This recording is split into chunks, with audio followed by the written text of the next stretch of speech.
Hello and welcome to the Social Workers Bookshelf. My name is Stephanie and I am here to give you a review about one of my new favorite books that I found for teens. So let's get started. The Ultimate Self-Esteem Workbook for Teens.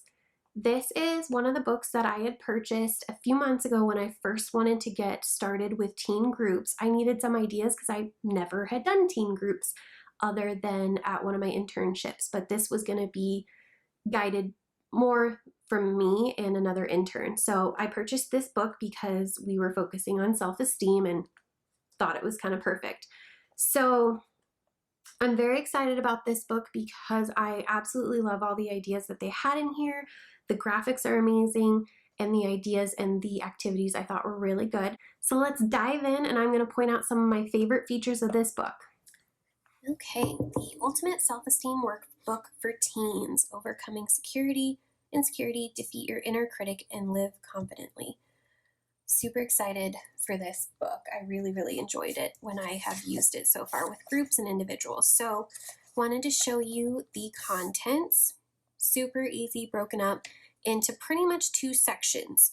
So it can be a little bit difficult to navigate unless you kind of know where you're going. It's not broken out into smaller chunks, so something to look for. This book is intended for self-use, not as much geared towards groups or anything, and so mainly used for those individual clients. So flip right to it. This book I've noticed has a lot more text than some of the other books that I've looked at, but I do like the colorfulness and the graphics, which I know sounds weird, but sometimes it really matters for people, and I just liked it. It's nice and clean, but it's still colorful and attracting to the eye, so I really like that. So lots of text and stories for examples. So what this talks about is what self-esteem is and what it's not. It has a checklist for healthy self-esteem as well as unhealthy self-esteem. So understanding maybe some of those things that the teen's doing is not that healthy or is healthy. So it's kind of good to see. One part I absolutely love this book, My Personal Rights as a Teen. I have shared this with quite a few teens and they love this. They never know that they have rights. So I love that this is in here and I love to share it. Talks about coping, self-harm is covered in here, seeking guidance from peers and social media. As a lot of you know, social media is a big thing for me. I love seeing that we're implementing it in these workbooks and our work with teens because I think it's so important. It lets you assess your current ways of coping to understand maybe some of them aren't good, maybe some of them are. So talks about issues that are likely to require the help of a professional, those thoughts of suicide, sexual abuse, all of those things. So that is part one. Part two is exercises to build. So these are a lot more of those engaging things. So has you do a baseline of your self-esteem, get you kind of an idea of where it's at, and a timeline of maybe where your self-esteem was better or not so good. So it's kind of a nice visual to create some reflection on that. Talks about some paying attention to perfectionism. It has a little quiz with it, which is kind of cool to have that. Talks about people pleasing later on. Talking about evaluating beliefs and values. I don't think we do too well on some workbooks having this section, which I think is kind of cool because I know as a high schooler, I didn't really give too much thoughts about my values and my beliefs. So I like that this is in here to consider. Gender and sexual preference check-in, just kind of having an understanding of where you're at and how it can affect your self-esteem, which is a good spot to have. There's that people-pleasing part I talked about. Talks about style and body image, which is great. Talks about family factors, which is awesome to have in here. Dysfunction in families. I think that's all very important stuff to have. Exploring the childhood experience.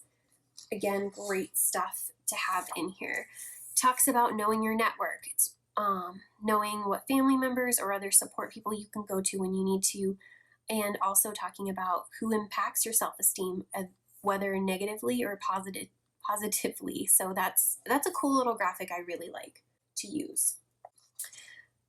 Again, one of my favorite things is anything with social media. This activity I absolutely love to implement, monitoring society's messages. So describing an ad, what it was for, what was the tone, what did you notice about the appearance of the people, how did it make you feel about yourself, and how might it impact your self-esteem. I don't think we do this enough, especially with our males. I love doing this with them to understand maybe how some of it impacts them. Monitoring social media and how it can make you feel. Weighing the social media pros and cons, which is awesome. Stressors. Style of communication, understanding what kind of communication style you have and how to maybe be more assertive in situations. And coping skills, evaluating them and figuring out some new skills that you can use or what you use currently. Okay, and then the last section of this book I'm going to flip to is Overcoming Low Self-Esteem in Real Life. This gives little vignettes of real life experiences and situations, which is kind of cool. Just gives a little glimpse of things. One thing I absolutely love here in the back is it talks about, I don't know if it gives it a good, oops. Is it has this team wheel, team power and control wheel and team equality wheel. I love these. We have these at my internship for adults. I've never seen them for teens until I saw this book and I found them. National Center on Domestic and Sexual Violence is where I found them out of this book, and I love them. I give these to my teens all the time. So I think it's a really good thing to have in their back pocket and be aware of. Some extra stuff in here that I don't necessarily have used yet, but I think it could be helpful maybe with some school social workers or therapists, or if it's necessary with your individual, is college application checklist. It talks a lot about college stuff, so that's in there. It's something I haven't had to really work with, so I haven't used that section as much.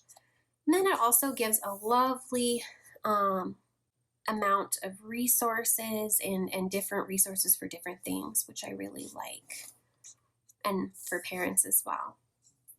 So that is the ultimate self-esteem workbook for teens. So that's the overview of the Self-Esteem Workbook for Teens. I love a lot of the things that this book has to offer, and I'm excited to have it on my bookshelf. Please let me know what you think in the comments below of this book, or if you've used it. Don't forget to hit like and subscribe on this YouTube channel if you want to check out my Instagram.